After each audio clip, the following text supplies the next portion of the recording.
మొన్న నగరవనంలో ప్రోగ్రాం జరిగింది. వెంకటగిరి ప్రజలందరికీ తెలుసు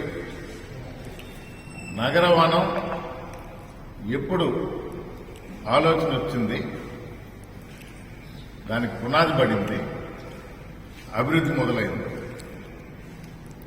వెంకటగిరిలో ఎవరైనా అడుగుతారు, విలేకరుల మిత్రులు అందరికీ తెలుసు. పెద్దిరెడ్డి రామచంద్రారెడ్డి గారు ఫారెస్ట్ మినిస్టర్గా, నేను వెంకటగిరి నియోజకవర్గ ఇన్ఛార్జిగా వేసినప్పుడు టౌన్ డెవలప్మెంట్ కి ఫారెస్ట్ ల్యాండ్ అడ్డంగా ఉంది, దానికి రెండింతలు వేరే దగ్గర ఇస్తాము, దాన్ని అలాట్ చేయండి అని అడిగితే రూల్స్ ఒప్పుకోవు అన్నారు. సరే, ప్రజలకు ఉపయోగపడేలా ఏ విధంగా చేయొచ్చు అని ఆలోచించి 110 ఎకరాల్లో నగర వనంగా తీర్చిదిద్దుతాము, తిరుపతిలో ఉంది, నెల్లూరులో పెట్టారు, మీకు కూడా ఇస్తామని చెప్పి ఆయన చెప్పిన తర్వాత పని మొదలైంది. వైఎస్ఆర్ కాంగ్రెస్ ప్రభుత్వంలో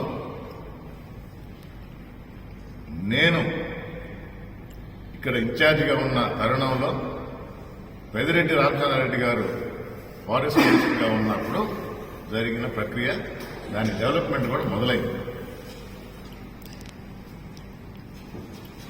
ప్రజల గుండెల్లో ఉండాలని కోరుకున్న నేదురుమల్లి కుటుంబం నుంచి వచ్చిన వ్యక్తిని నేను. ప్రజల గుండెల్లోనే ఉంటాం. రాళ్ల మీద పేర్లు ఉన్నా లేకపోయినా, ఇది ఆ రోజే చెప్పిన, అప్పుడు ఎమ్మెల్యే గారి పేర్లు రాయనప్పుడు.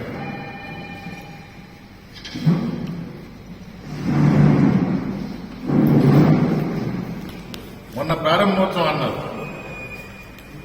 మరి ఏం పూర్తయిందని ప్రారంభోత్సవం చేశారో నాకైతే అర్థం కాదు.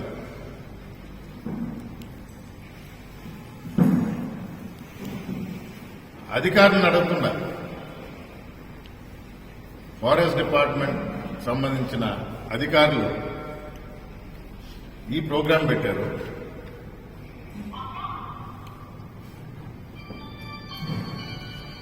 ఎమ్మెల్యే గారి పేరు పెట్టారు, బాగుంది.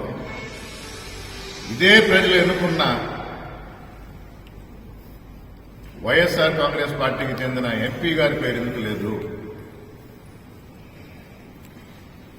ఒక దళితుడనా? దళిత ఎంపీకి చులకన చేసి చేయటం ఇది? అధికారులు జవాబు చెప్పాల్సి వస్తుంది.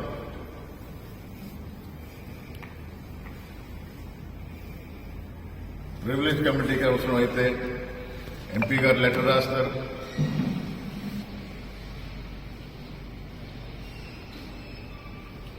దానిలో ఇంకొక విషయం కూడా చూసిన, అసలు ఫారెస్ట్ మంత్రి పేరు కూడా లేదు.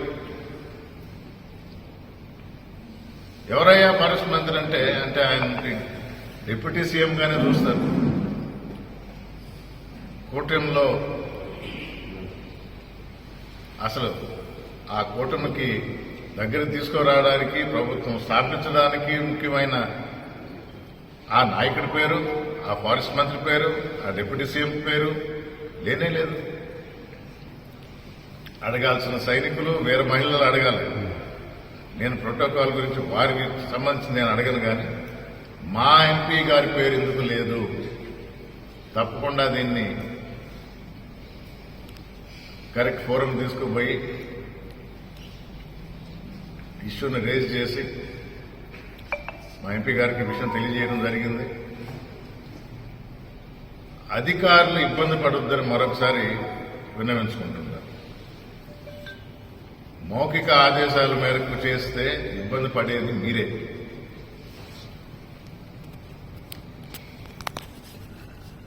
మున్ముందు ఇలాంటి తప్పులు చేయొద్దు, చేసిన తప్పుల్ని సరిదిద్దుకోండి అని మీకు మరోసారి తెలియజేస్తూ, వెంకటగిరి నియోజకవర్గంలో అభివృద్ధి చేయడానికి వైఎస్ఆర్ కాంగ్రెస్ పార్టీ సహకారం ఎప్పుడూ ఉంటుంది.